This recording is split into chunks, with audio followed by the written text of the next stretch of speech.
Welcome back. Asia cup के squad का ऐलान कर दिया गया है। जहां पर ऐलान किया जा रहा था वहीं पर आकिब जावेद ये भी कह रहे थे, जब बाबर आजम और रिजवान से मुतल्लिक उनसे सवालात हुए और बातचीत हुई तो कहा कि बाबर और रिजवान दीगर खिलाड़ियों की तरह खेलेंगे तो ज़रूर T20 खेलेंगे, यानी कि दीगर खिलाड़ियों की तरह खेलेंगे।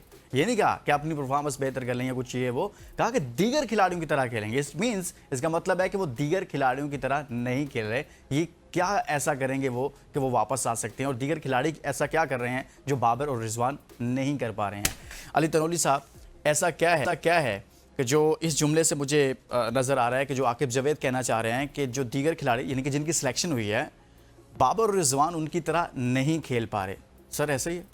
मुझे तो ऐसा नहीं लगता। उसकी वजह यह है कि अगर स्ट्राइक रेट और एवरेज की बात की जाए तो अभी भी बाबर की एवरेज और स्ट्राइक रेट उन बाकियों में से सबसे बेहतर है। मेरा तो एक बाबर आजम का एक मशवरा होगा कि आप अपनी स्ट्रॉन्ग बेस पे खेलें, स्ट्रॉन्ग पॉइंट्स पे खेलें। आपकी टेक्निक पूरे पाकिस्तान में बल्कि पूरी दुनिया में सबसे बेहतर है। आप सिर्फ एक T20 खेलने की वजह से अपना पूरा क्रिकेट क्यों तबाह कर रहे हैं? देखें, आप जैसे जो स्टेट्स हैं, आप जैसे जो रिकॉर्ड्स हैं, वो किसी के पास नहीं है, और आपकी टेक्निक जो है वो उस पर पूरी दुनिया उसकी मुतरफ है। अगर आपको लगता है कि आपने सिर्फ T20 के खेलने के चक्कर में आपने अपनी ODI और टेस्ट क्रिकेट को तबाह करना है, या आप अपने साथ ज्यादती कर रहे हैं। और देखें, कल भी ये जो अभी आप आकिब जावेद और माइक हसन की बात कर रहे हैं, वो बार बार ये कह रहे थे कि वो स्ट्राइक रेट बेहतर करें या उन जैसा खेलें। भाई, हर बंदे की एक टेक्निक होती है। आप जैसे विराट कोहली जो दुनिया के एक बेहतरीन प्लेयर हैं, उन्होंने देखा कि भाई मैं T20 में बेहतर नहीं खेल सक रहा, वो T20 से उन्होंने रिटायरमेंट ले ली।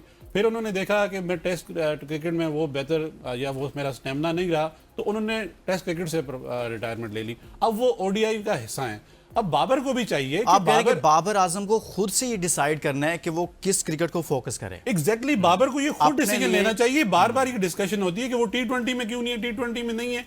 भाई, वो एक बंदे का वो उसको खुद भी फैसला करना चाहिए। वो उसको खुद आगे कहना चाहिए कि अच्छा, कुछ लोगों ने वैसे उसे मशवरा दिया भी है, साबिक क्रिकेटर्स कुछ कहीं ना कहीं। बिल्कुल, देखे ना, एक बंदे की टेक्निक ही नहीं है कि वो उस तरह का, उसका टेम्परामेंट ही नहीं है। बाबर का रोल ही एंकर करने का है। लेकिन T20 में आप ये नहीं है कि आप वहां जाके सेट होते हैं, आपने वहां जाके सेट नहीं होना। अभी जैसे आपने बात की कंडीशंस उस तरह लेकिन वो डॉट बॉल तो बहुत ज्यादा खेलते हैं। अभी 47 रन की एक इनिंग खेली तो उसमें उनके आई थिंक 42 उन्होंने डॉट बॉल खेले हुए थे। यही मसला है ना, ये आप और रिजवान साहब 18 बॉल पे 2 रन करते हैं। सर, रिजवान को तो खैर आप डिस्कशन में ही ना लाएं कि उनकी टेक्निक के मसले हैं, उनके 100 और मसले हैं, और वो लेकिन बाबर एक डिफरेंट है ना। बाबर और रिजवान का कंपैरिजन नहीं है। बाबर इतना बड़ा नाम है कि आप उसको डिस्कस करें, और उसको डिस्कस होना चाहिए, उसको पाकिस्तान क्रिकेट का हिस्सा होना चाहिए। बिल्कुल। हम ये चाहते हैं कि वो सिर्फ T20 के चक्कर में आके अपना करियर तबाह ना करें।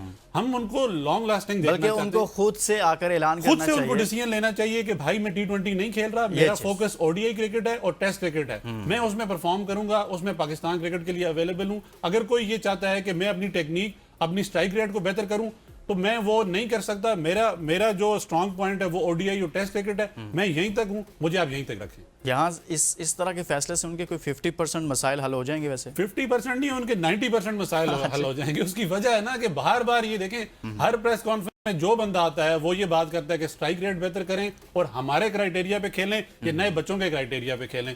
अब साहबजादा फरहान के पीछे तो कोई ऐसी लेगेसी नहीं है ना जो बाबर आजम की है। बाबर आजम तो वो काम नहीं कर सकते जो साहबजादा फरहान कर सकता है। ठीक है, अभी उसकी एवरेज है, उसका स्ट्राइक रेट है, जो उसकी रैंकिंग है, उसका जो वर्ल्ड रिकॉर्ड्स हैं, उसको सामने रख के बाबर को आप किसी एक आम बच्चे से कंपैरिजन नहीं कर सकते। बाबर का जो एक ऑरा है वो साहबजादा फरहान, हसन नवाज जैसा नहीं है। बिल्कुल, उनको पूरी दुनिया में माना जाता है। वो सिर्फ इस चक्कर में लग के अपना अच्छा, ऐसा तो नहीं हुआ कि अली के अभी जब हम लास्ट प्रोग्राम में भी इस पर बात कर रहे थे कि जब चेयरमैन PCB से उनकी मुलाकात हुई तो डिबेट हो रही थी कि शायद उनको वापस ले लिया जाएगा।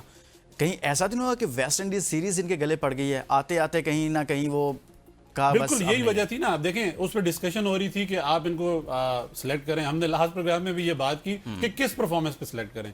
उस दरमियान तो T20 कोई मैच हुए ही नहीं, ना कोई ऐसी सीरीज हुई। अब देखें, एक और मसला है ना, बाबर पे इतना ज्यादा प्रेशर डाला गया कि आप T20 में वापस आए या आपको वापस आपकी परफॉर्मेंस पे लिया जाएगा। ODI की परफॉर्मेंस पे आप T20 में कैसे सिलेक्ट करेंगे? और वही प्रेशर था जो आपको ODI में नजर आया। ठीक है, बाबर की आप पहले ODI की जो बैटिंग देखें वो बिल्कुल अलग थी। ठीक है, उन्होंने रन भी किए और अच्छे रन किए, और उसके बाद जब लास्ट 2 ODI आए उन पे वही प्रेशर, एक में वो 0 पे आउट हो गए और इस तरह की, जबकि बाबर कभी 0 पे आउट हुए ही नहीं, या इससे पहले भी वो, क्योंकि इतना प्रेशर, जब आप प्लेयर प्रेशर लेता है तो उससे अपने स्ट्रॉन्ग टेक्निक जो हैं वो तक नहीं खेलने होती। तो इसलिए बाबर को चाहिए कि वो खुद से ये फैसला लें। वो बहुत बड़ा नाम है, पाकिस्तान क्रिकेट का असासा है, उनको चाहिए कि वो खुद से ये डिसीजन लें कि मैं T20 नहीं खेलूंगा, या बेहतर है कि आप इस रेस से ही निकल जाएं, आप रिटायरमेंट का ऐलान कर दें कि भाई मेरे लिए T20 क्रिकेट नहीं है, मेरा जो फॉर्मेट है वो ODI है और टेस्ट सीरीज है। तो आप वहां पे जाके आप बेहतरीन खेलें, आप मुल्क का नाम भी रोशन करें और अपने स्टेट्स भी बेहतर करें। अच्छा, यहाँ पर बॉलिंग की भी कुछ बात करते हैं। अब्बास अफरीदी की बात हो रही है कि यार उनको भी स्क्वाड में रखना चाहिए था। उस लड़के ने जब जब मौका मिला परफॉर्म करता है, इवन कि बैट के साथ भी वो परफॉर्म करता है, पावर हिटिंग भी कर लेता है, उसको नहीं होना चाहिए था स्क्वाड में। वो इसलिए स्क्वाड में नहीं है कि उसकी सिफारिश नहीं है, वो लाहौर कलंदर्स का नहीं था। और जो आपने बार बार ये बात की कि ये जो हमने 2 हीरे हारिस रऊफ और शहनशाह अफरीदी को एडजस्ट करना था, अगर तो अफरीदी रखना था तो आप अब्बास अफरीदी रख लेते, या आप इसको ऐसा करें, अब्बास अफरीदी को अगर टीम में रखवाना है तो उसको लाहौर कलंदर्स में ले जाएं, क्योंकि आकिब जावेद साहब वहाँ उस टीम का हिस्सा रहे, तो उसी क्राइटेरिया पे। भाई आप जहां परफॉर्मेंस की बात करते हैं तो परफॉर्मेंस शहनशाह अफरीदी, हारिस रऊफ और अब्बास अफरीदी की कंपेयर कर लें। ये सलमान मिर्जा को आप लेके आए हैं कि जी उनके स्टेट्स बहुत अच्छे हैं, उन्होंने परफॉर्म किया है, ये तो अभी भी प्रेशर था, तो इस वजह से सलमान मिर्जा आगे, वरना ये भी ना आते। आप फिर देखते कि यहाँ नसीम शाह दोबारा होते। नसीम शाह और अब्बास अफरीदी को पहले से आपने NOC जारी करके कहा कि आप जाएं क्रिकेट खेलने, आप जाके बस कोई लीग है वो खेलने। तो ये तो आप देखें ना, समझ नहीं आती कि आपने टेस्ट या मुल्क के लिए कोई लोग सिलेक्शन करनी है या अपनी जाती उसमें सिलेक्शन करनी है।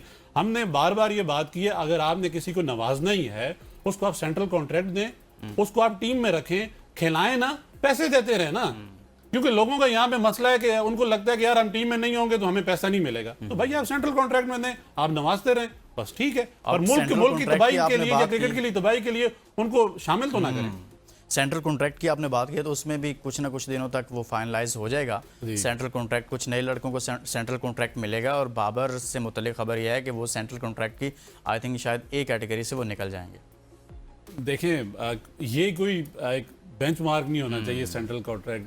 देखें बहुत सारे जो प्लेयर्स हैं, बड़े नाम हैं, विराट कोहली हैं, रोहित शर्मा, इस तरह जो इंटरनेशनल बाकी प्लेयर्स हैं, वो कभी भी इस कैटेगरी में नहीं आते कि आप A कैटेगरी में हैं तो आप A कैटेगरी के प्लेयर्स हैं। जो भी A+ कैटेगरी के प्लेयर्स होते हैं वो लाजमी नहीं है कि वो इस बेस पे हों कि यार कि वो मैच विनर नहीं होंगे या मैच विनर होंगे। तो बाबर को चाहिए कि ये चीज़ें अपने ऊपर सवार ना करें, ये बहुत छोटी माइनर चीज़ें हैं। पैसा बाबर को, वही बात है कि अगर वो क्रिकेट में ना भी हों, अगर वो आज भी रिटायरमेंट ले लें तो पैसा उनके पास सारी जिंदगी आता रहेगा, क्योंकि उस बंदे की एक क्लास है, उसने इतने रिकॉर्ड्स बनाए हैं, उसने पाकिस्तान क्रिकेट को सर्व किया है। तो पैसे के लिए मेरा एक छोटा सा एक मशवरा होगा, कोई भी प्लेयर है वो पैसे के पीछे ना जाए, वो अपनी परफॉर्मेंस के पीछे जाए। जो वो समझते हैं कि यार हम यहाँ पाकिस्तान क्रिकेट के लिए बेहतर कर सकते हैं, वो वहां पे रह के अपने स्ट्रॉन्ग पॉइंट्स पे रह के खेलें। सही, बहुत बहुत शुक्रिया अली तनोली साहब हमारे साथ मौजूद थे। शो में हमने बात की है पाकिस्तान ने एशिया कप और साउथ अफ्रीकी सीरीज़ को लेकर अपने स्क्वाड का ऐलान किया है, और स्क्वाड में बाबर आजम और मोहम्मद रिजवान नहीं है। देखते हैं कि कैसा स्क्वाड है, कैसी टीमें बनती है और फिर पाकिस्तान कैसा परफॉर्म करता है। कोच और साथ में चीफ सेलेक्टर, यानी कि जिनके पास चीफ सेलेक्टर का ओहदा तो नहीं है, लेकिन कहा जाता है कि यही सबसे बड़े हैं, यानी कि आकिब जावेद, बेस्ट और शानदार टीम सेलेक्ट की है। इजाज़त दीजिए, अपना बहुत सारा ख्याल रखिए, अल्लाह हाफ़िज़।